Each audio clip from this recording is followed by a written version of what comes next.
आग लपेट के बिना किसी मायावी चक्र के देश और यूपी की 4 बड़ी खबरों को घेरने मैं राधिका राज लेकर आई हूं 4 का चक्रव्यूह। आज 4 के चक्रव्यूह में सबसे पहले बात करेंगे सीएम योगी की, जिन्होंने माफियाओं के गढ़ में जाकर समाजवादी पार्टी पर जमकर निशाना साधा है। आखिर क्या कुछ कहा सीएम योगी ने और क्या इसके पीछे की पूरी सियासी हलचल गहराई से आपको समझाएंगे। खबरों में आगे बढ़ते हुए बात करेंगे कांवड़ यात्रा की, जिससे शुरू होते ही उत्तर प्रदेश पुलिस और प्रशासन पूरी तरह अलर्ट मोड पर आ गया है। सुरक्षा के लिए खास दिशा निर्देश और सेंट्रल कंट्रोल रूम एक्टिवेट किए गए हैं। क्या है पूरी तैयारी, आपको बताएंगे। तीसरी खबर एनसीआर और बिल्डरों से जुड़ी है, जहां जमीन फर्जीवाड़ा और बड़े पैमाने पर करोड़ों की धोखाधड़ी करने वालों पर एक्शन बहुत तेज हो गया है। गौरव ग्रुप की तरफ से कई नामी बिल्डरों पर एफआईआर भी दर्ज कराई गई है। क्या है ये पूरा मामला, बारीकी से आपको समझाएंगे।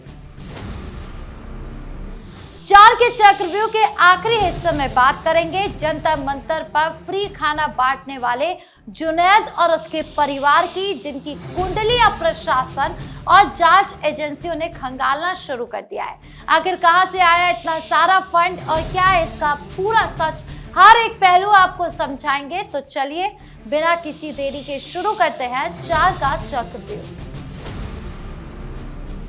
सबसे पहले बात करेंगे सीएम योगी आदित्यनाथ। योगी आदित्यनाथ सावन के शुरू होते ही सबसे पहले काशी विश्वनाथ मंदिर गए, जहां उन्होंने पूजा अर्चना करी, साथ ही भोलेनाथ का आशीर्वाद भी लिया। जिसके बाद सीधे सीएम योगी गाजीपुर पहुंच गए और गाजीपुर में एक बड़े कार्यक्रम में शिरकत करते हुए समाजवादी पार्टी और विपक्ष पर बहुत तीखे राजनीतिक प्रहार किए गए। उन्होंने साफ शब्दों में कहा कि पहले की सरकारों में किस तरह से माफियाओं को संरक्षण मिलता था और आम जनता परेशान होती थी, लेकिन अब यूपी में भ्रष्टाचार और अपराधियों के लिए कोई जगह नहीं बची है। सुनिए और क्या कुछ कह रहे हैं सीएम योगी। क्यों इसका नाम डूब गया? क्यों जनपद का नाम लेने से लोग कांपते थे? क्यों आने से डरते थे? पहचान का संकट किसने खड़ा किया? पहचान का संकट खड़ा करने वाले वही लोग हैं जिन्होंने किया तो कुछ नहीं, लेकिन आपके सामने पहचान का संकट जरूर खड़ा कर दिया।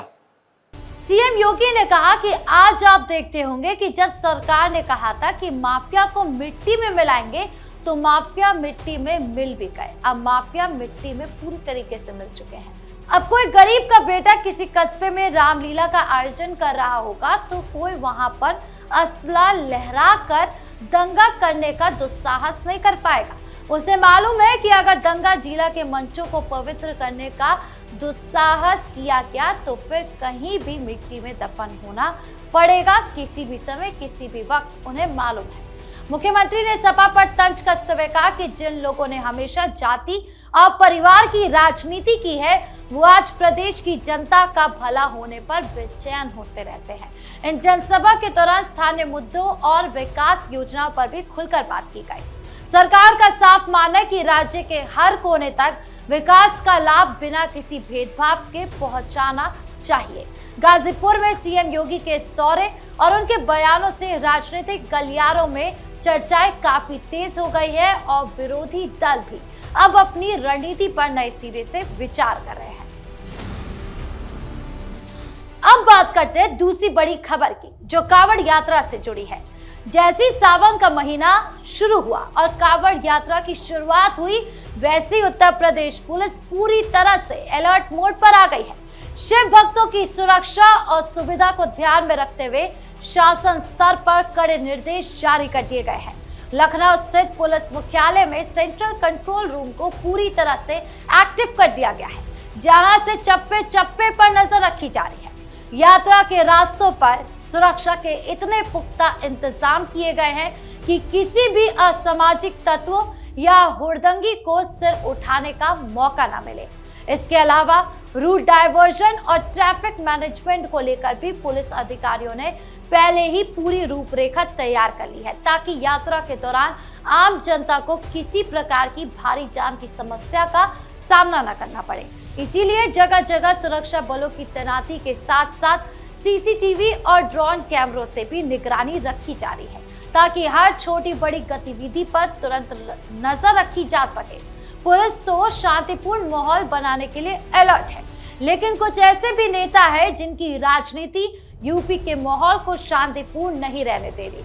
अब इन AIM नेता को ही देख लीजिए, जिनका वीडियो सोशल मीडिया पर तेजी से वायरल हो रहा है, जो योगी सरकार पर कांवड़ यात्रा के रूट डायवर्जन करने, फूल बरसाने और पैर दबाने जैसे खास इंतजामों पर सवाल उठा रहे हैं। उनका कहना है कि जो अधिकारी 2 मिनट की सड़क पर नमाज करने पर रोक करते हैं, वही अब कांवड़ियों के लिए सरकारी संसाधनों का इस्तेमाल कर रहे हैं।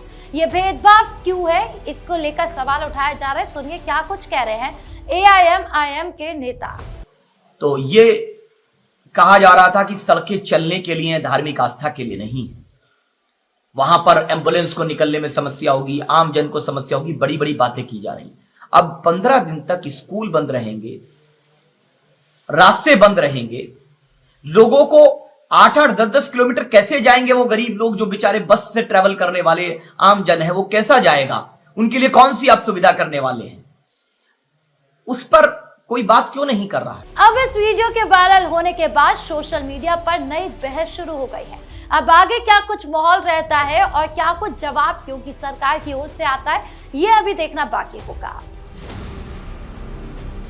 हमारी तीसरी खबर NCR के इलाके से आ रही है, जहां जमीन और प्रॉपर्टी के नाम पर बड़ा खेल करने वाले बिल्डरों पर कानून का शिकंजा बहुत तेजी से कसता जा रहा है। गौरव ग्रुप की तरफ से कई प्रमुख और नामी बिल्डरों के खिलाफ लगभग 400 करोड़ रुपए के बड़े जमीन फर्जीवाड़े का मामला दर्ज कराया गया। इस सनसनीखेज खुलासे के बाद से ही NCR के रियल एस्टेट सेक्टर में हड़कंप मच गया। शिकायत में ये गंभीर आरोप लगाया गया कि इन बिल्डरों ने फर्जी दस्तावेजों और जालसाजी का सहारा लेकर भारी भरकम रकम का हेरफेर किया है और खरीदारों के साथ साथ निवेशकों के अधिकारों के साथ भी खिलवाड़ किया है। पुलिस और आर्थिक अपराध शाखा यानी कि EOW अब इस पूरे मामले की बहुत गहराई से जांच पड़ताल कर रही है। जिन जिन कंपनियों और लोगों के नाम इस धोखाधड़ी में सामने आए हैं, उनके दस्तावेजों को खंगाला जा रहा है। आम लोगों की गाड़ी कमाई जब इस तरह के फर्जीवाड़े में फंसती है, तो प्रशासन की ये सख्ती राहत की सांस लेकर आती है। पुलिस अधिकारियों का कहना है कि इस मामले में जो भी दोषी पाया जाएगा, उसके खिलाफ कानून के मुताबिक सबसे सख्त से सख्त कार्रवाई की जाएगी, ताकि भविष्य में कोई भी ऐसा बड़ा फर्जीवाड़ा करने की हिम्मत न जुटा सके। 4 के चक्रव्यूह के आखिरी हिस्से में अब बात राजधानी दिल्ली के जंतर मंतर से जुड़े जुनैद की है। हाल ही में जंतर मंतर पर कॉकरोच जनता पार्टी का जो प्रदर्शन हुआ, उसमें मौलाना जुनैद लोगों को खाना खिलाते थे। बताया जा रहा है कि एक दिन के खाना खिलाने की कीमत 8 से 10 लाख रुपए थी, जिसका खर्च खुद जुनैद उठा रहे थे, वो भी हर दिन। अब यहाँ से सवाल उठ रहा है कि आखिर जुनैद के पास इतने पैसे आए कहां से कि वो लाखों लोगों को रोजाना खाना खिला सके। जिसके बाद जब जांच हुई तो ये पता चला कि जुनैद मोबाइल रिपेयरिंग का काम करता था, जिससे ये मामला और ज्यादा गंभीर हो गया कि क्या एक मामूली मोबाइल रिपेयरर हर दिन 8-10 लाख रुपए का खर्चा कर सकता है? इतने पैसे आएंगे कहां से? जिसके बाद जांच एजेंसियों ने इस पूरे मामले की फाइलें खोलना शुरू कर दिया। पुलिस अब ये पता लगाने में जुट गई है कि आखिर इस तरह मुफ्त में भोजन और अन्य चीजें बांटने के लिए भारी भरकम फंड आया तो आया कहां से, और इसके पीछे कौन लोग या संगठन काम कर रहे थे। हालांकि इस मामले में जुनैद के परिवार ने सफाई भी दी। उनके चचेरे दादा आफ्ताब अली ने बताया कि जुनैद ने अपनी जेब से 4-5 हजार रुपए ही खर्च किए थे, बाकी पैसे और सामान दोस्तों और अन्य लोगों की मदद करके लिए गए। परिवार का कहना है कि ये सब लोगों की मदद से हुआ है, कोई बाहर का फंडिंग नहीं था। उन्होंने ये भी आरोप लगाया कि 24 जुलाई की आधी रात को दिल्ली पुलिस ने उन्हें 5 से 6 घंटे गाड़ी में बंधक बनाकर रखा था, यानी जुनैद को। हालांकि गाजियाबाद पुलिस ने इस आरोपों से सिरे से खारिज कर दिया। अब आगे जांच में क्या कुछ सामने आता है, फंडिंग का सोर्स क्या है, इसकी जांच की जा रही है। अब उसमें क्या कुछ सामने आता है ये अभी देखना बाकी होगा। तो 4 के चक्रव्यूह में आज के लिए बस इतना ही। गाजीपुर में सीएम योगी के तीखे तेवर, कांवड़ यात्रा को लेकर पुलिस और प्रशासन की पूरी तरह से सख्ती और एनसीआर में करोड़ों के जमीन फर्जीवाड़े पर बिल्डरों के खिलाफ तेज हुई कार्रवाई और जंतर मंतर के जुनैद के फंड को लेकर खंगाली जा रही कुंडली। ये सभी खबरें साफ साफ दिखा रही कि उत्तर प्रदेश और आसपास के इलाके में कानून व्यवस्था, सुरक्षा, प्रशासनिक सख्ती और सियासी बयानबाजी का दौर पूरी तेजी से चल रहा है। आपके इस पूरे मामले को लेकर क्या राय है, कमेंट बॉक्स में जरूर बताएं। वीडियो को लाइक करें, शेयर करें और चैनल को सब्सक्राइब करना ना भूलें। धन्यवाद।